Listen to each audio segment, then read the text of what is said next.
Good afternoon, Minot sports fans. How are we feeling after an important weekend full of highlights?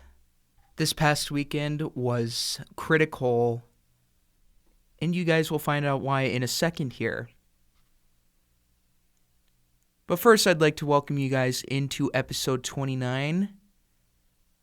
I'm finally back in the studio after taking a few days off to catch up with the state hockey tournament, hence why I'm asking you guys how you're feeling with the 3rd and 6th place finishes, hence why the weekend was such a big deal.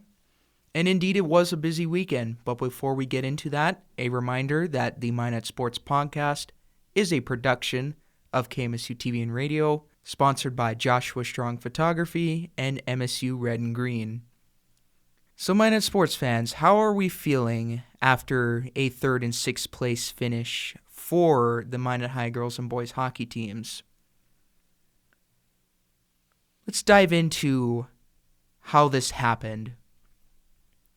So Thursday was the big shebang with the state hockey tournament now underway. We'll start with the boys first. And they took 6th place. How did they do so? They started off with a first-round matchup with the Fargo South Shanley Bruins. And like I said last week, the boys will have to play with a lot of pace just to match evenly with any of the East teams they will be facing off with. And the results were not pretty. Bruins defeat the Magi 9-1 in the first-round matchup. And so Minot will go on in the consolation round. They will face off with Bismarck Century, who also lost to an East team in the first round.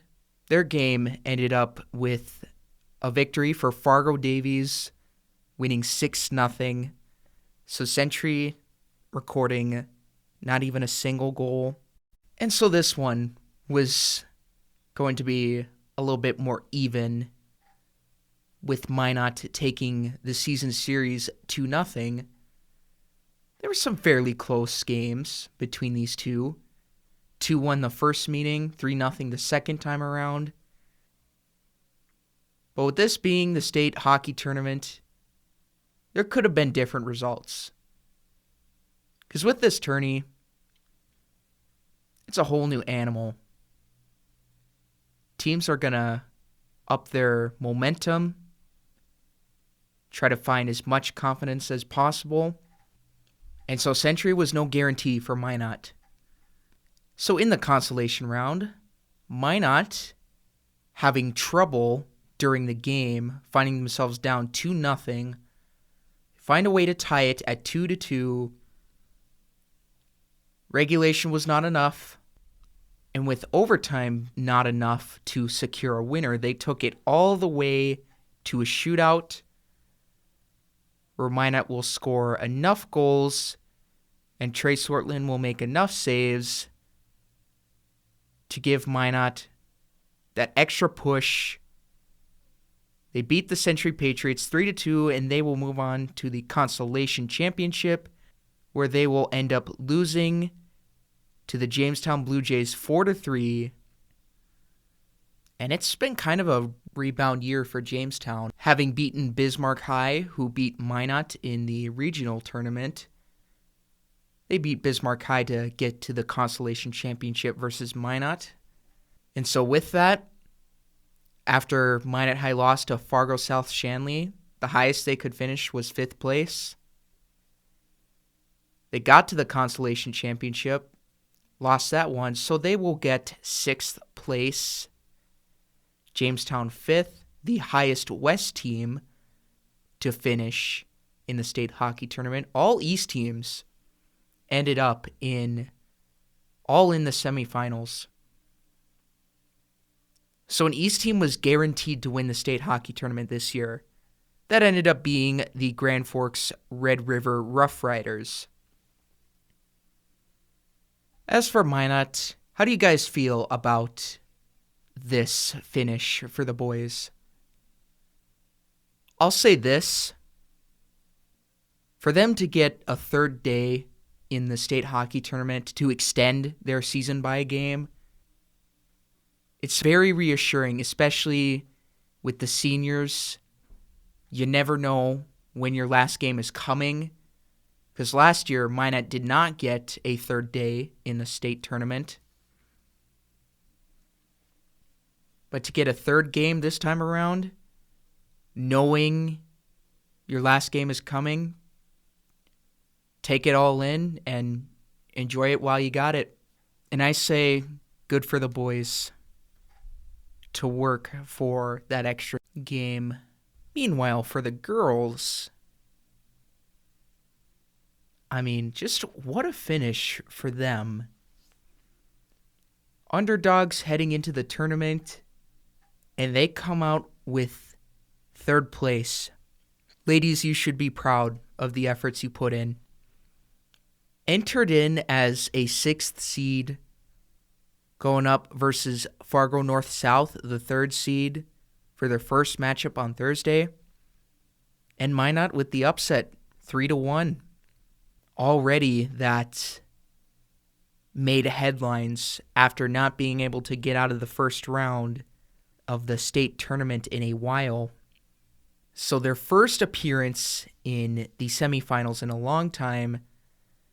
A tough task versus the Bismarck Blizzard, already 5-time defending state champs. And Minot will take it to them. They will give everything they got, putting in continually in lots of effort. But Bismarck coming away with the 4-3 victory, moving on to the state championship.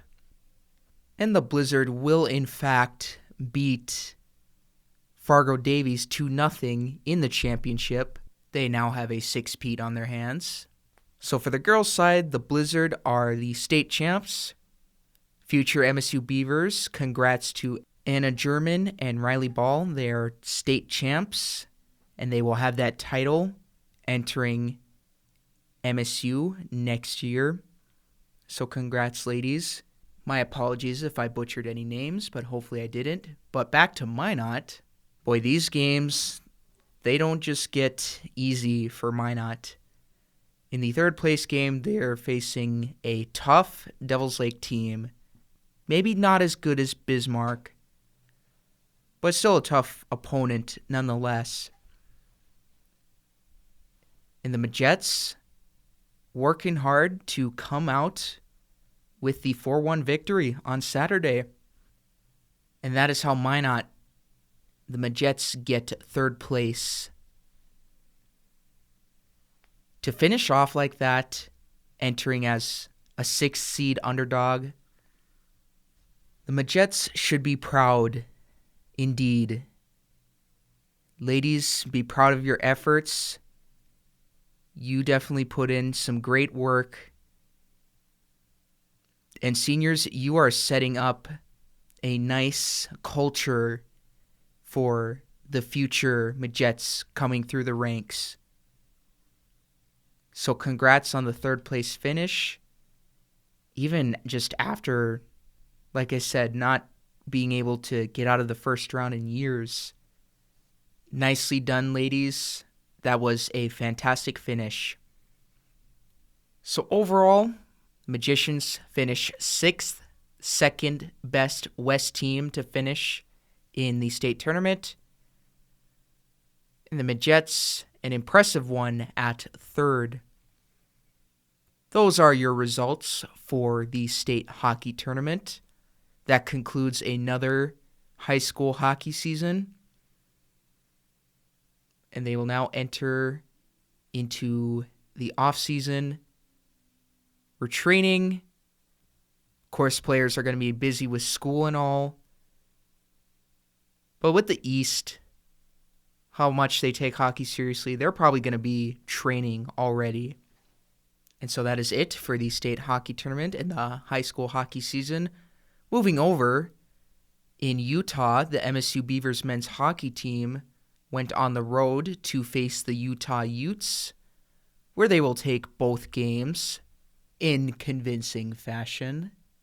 Friday night, the Beavers won 6-1. Tally 2 more the next day, and you got yourself an 8-1 score. So Beavers scoring 14 goals on the weekend and only letting up 2. They just continue dominance over each opponent that they face.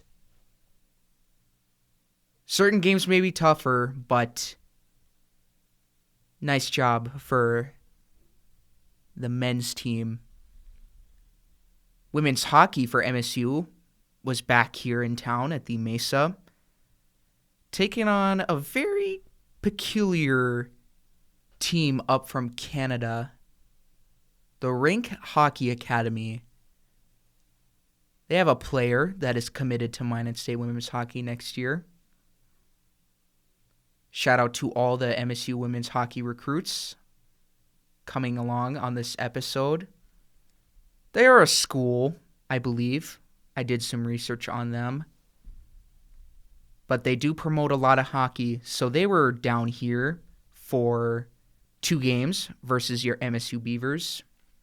And on Friday, Beavers finding themselves down in the score. Mackenzie Ballo with 17 seconds left scores to tie the game at 3.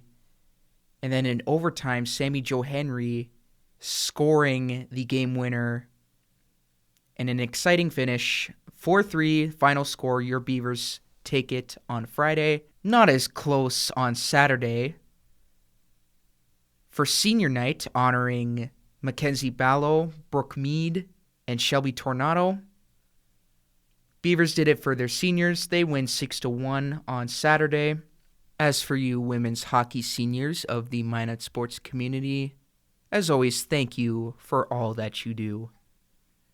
Sticking with hockey, got some pretty big news to share with you guys. If you haven't heard yet, I got invited by Ken Oda to be in the press box for the Toros game on Saturday. So thank you, Ken, for that. I was able to tweet out live updates while not being interfering with the Toros Twitter account. And I still also posted highlights on the Instagram as well. It was a tough weekend for the Toros facing off with the defending champs. That is the Wings from Aberdeen, South Dakota. And it just seems like they got player after player after player. And, geez, their depth is just phenomenal. I'll need to begin with Friday. The Wings jumped out to an early 2-0 lead.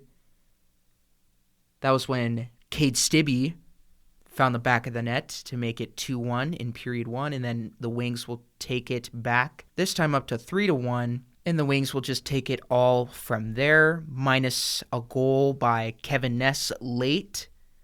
The final score in that one, it was 7-2. And then Saturday, when I was in the press box, more of the same, except Toros giving up a few less goals, but still not enough to get the win. It was 5-1 for Aberdeen. And with the victory on Saturday, the Aberdeen Wings are the first team in the Central Division to clinch a spot in the Robertson Cup playoffs. And with both losses, the Toros will continue to sit at 4th in the division, sitting 2 points behind the Austin Bruins, who sit 3rd, Bismarck Bobcats in 2nd currently. So tough weekend for the Toros. We shall see if they can rebound versus the St. Cloud Blizzard. The Toros honored Grantley Johnson on Friday night. If you guys don't know, Grantley was a Minotauros honorary captain back in 2018 after he was diagnosed with leukemia.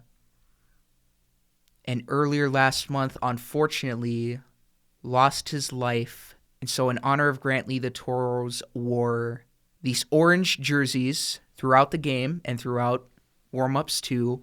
with a G kind of sitting in a Superman logo in honor of Grantley, and they encouraged the fans to wear orange as well, and they had a nice tribute for him before Friday night's game. Grantley will be missed dearly by all of us. Some Beavers wrestling news. Regionals were happening this past weekend, where Beavers wrestler Dean Aravello finds himself qualifying for the NCAA Division II National Wrestling Championships. And Dean, he's been a treasure to watch all season long and even all throughout his career. He's going to get a chance at the big stage. So congrats, Dean, and to MSU Wrestling as well. We will pay close attention back here at the podcast studio. Beavers softball and baseball also had some games, with softball having another tournament going on inside the Herb Parker bubble, and they went flawless in this tournament. In 4 games, they beat Mayville State University 12-1. Next game, they beat Dickinson State 9-0. They beat the University of Providence, Montana 14-2. And in a rather closer game versus Valley City State University, they win 8-6. Nice job for the Beavers over at softball. And then Isis Cabral, fellow broadcasting major, is named an NSIC Player of the Week. So congrats, Isis. And then for Beavers baseball, they were in Colorado against Colorado Mesa University. They went 2-2 versus the Mavericks. First 2 games, it was tight. The first game went into extra innings, and the Beavers pull away with that one. On Friday, they take the first game of the series 11-10. Next few games on Saturday, it was 13-10. Beavers staying strong, but the next one ended up being a 10-6 win for the Mavericks from Colorado Mesa. And then Colorado Mesa just not a complete blowout, but yet kind of an interesting, high-octane offensive showing. The Mavericks take down the Beavers 17-11 in the final game of the series. So a strong start for your Beavers. Just did not have the finishing touches for the next 2. They're going to move to NSIC conference play here pretty soon. Going on at March 14th. They'll be at the University of Sioux Falls for a couple games there. And that'll be opening of the floodgates for all NSIC conference opponents from there on out. We got some more Class B boys basketball tourney action going on at the Minot Municipal Auditorium with both our Redeemers and Bishop Ryan in action. The latest update coming from Saturday, Bishop Ryan boys lose to MLS 49-45, and then our Redeemers winning versus Glenburn 58-29. Tonight, they will be in the District 12 Championship versus the MLS Mavericks. Because there are other games going on, the time is approximate at 7. You will see how they turn out. And a shout out to the Minot High boys swimming team taking the West Region Championship by a wide margin. They collect 615 team points. That is way above second place Century. So good luck to Minot High in boys swimming at the state tournament coming up soon. And then for Minot State track and field, congrats to Ashley Franco for breaking the 3K D2 era school record with a time of 10:26.99. That was good enough for 10th place. The distance medley relay team also broke a D2 era school record. Same goes for the men's too, so nicely done, you guys. And we will call it at that. Just want to remind you guys that the Minot Sports Podcast is a production of KMSU TV and Radio, sponsored by Joshua Strong Photography and MSU Red and Green. We are done with a busy weekend, and guys, I'm glad I was able to provide highlights for you Thanks to Jules Drady for some more boys hockey updates from Minot High. Feels good to be back in the studio. I'll talk to you guys later. And as always, take care.